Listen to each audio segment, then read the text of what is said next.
Le chiffre du jour, comme tous les matins sur Radio Classique, 55% des salariés français sont actionnaires de leur entreprise lorsqu'ils ont la possibilité de souscrire à un plan d'actionnariat salarié. C'est un niveau record au sein de l'Union européenne. On va mettre ce chiffre en perspective avec Catherine Leroy. Bonjour. Bonjour. Merci d'être avec nous. Vous êtes directrice de l'épargne salariale et retraite chez Amundi.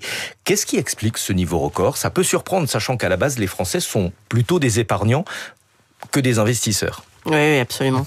Alors, ce qui peut surprendre, c'est deux choses. Déjà, l'importance de ce taux et le fait qu'il progresse chaque année de façon très régulière.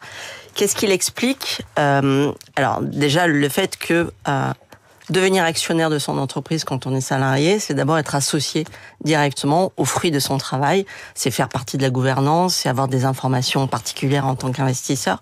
Donc il y a une véritable motivation du salarié dans sa recherche de sens, si on peut dire, à participer à ça. Mais au-delà de la recherche de sens, on va pas se mentir, ce qui intéresse surtout, ce sont les conditions qui sont souvent très intéressantes de ces plans d'actionnariat qui expliquent leur succès. Et vous connaissez bien ces plans, puisque le groupe Amundi en gère beaucoup. Absolument. Alors oui, on peut pas dire que c'est uniquement la quête de sens qui les guide, nos salariés, c'est effectivement aussi, d'une part, le cadre fiscal avantageux qui permet de souscrire à ces actions et de les revendre derrière en totale exonération d'impôts, mais aussi les avantages financiers que les entreprises leur proposent, que la plupart des entreprises leur proposent pour y souscrire. Combien est-ce que les salariés généralement investissent dans ces plans d'épargne salariale ? Non, pardon, on les appelle comment ? Plans d'actionnariat salarié. Voilà, si je change le nom. Ça n'a pas fonctionné. On peut aussi parler de plan d'épargne salariale, un plan d'épargne entreprise, parce que c'est là-dedans qu'ils vont y souscrire. Alors ils y investissent, ça aussi c'est intéressant, ils y investissent de plus en plus. Chaque année, ils y investissent un petit peu plus. Donc de plus en plus de salariés qui investissent des sommes de plus importantes. Ils investissent en moyenne 5 000, 5 100 euros en France. Ils investissent ça parce que dans les conditions financières avantageuses que leur propose leur entreprise, il y a la décote parfois sur l'action, et puis il y a l'abondement qui leur permet d'investir un petit peu plus que ce qu'ils auraient pu investir eux-mêmes. Alors on va expliquer ça, la décote, c'est la possibilité d'acheter une action à un prix inférieur à celui du marché, et l'abondement, c'est une ou plusieurs actions supplémentaires que l'entreprise peut ajouter lorsqu'un salarié investit dans ce plan.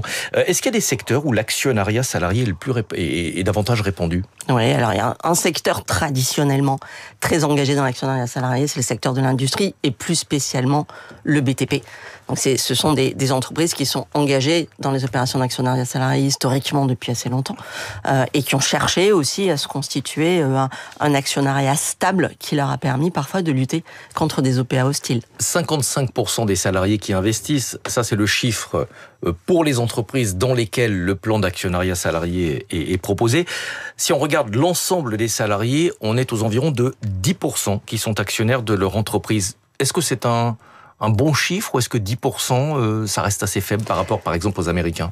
Alors, 10%, ça il faut le rapporter aussi aux entreprises qui proposent à leurs salariés des dispositifs d'épargne salariale. Aujourd'hui, en France, un salarié sur deux peut bénéficier d'un plan d'épargne retraite ou d'un plan d'épargne entreprise. Donc ramenons-le déjà à ça. Donc c'est un petit peu plus que 10%, c'est plus de 2 fois plus cette composante-là.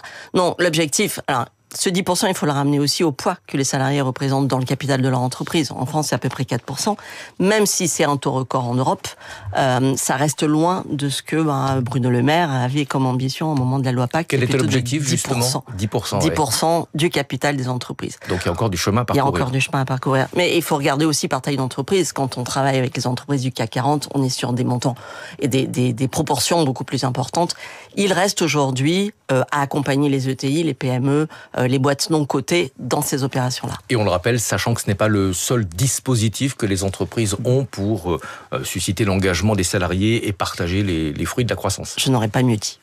Merci beaucoup Catherine Leroy d'être venue ce matin sur Radio Classique, directrice de l'épargne salariale et retraite au sein du groupe Amundi. 6h56. Dans un instant, David Abiker va nous rejoindre pour la matinale qui continue jusqu'à 9h.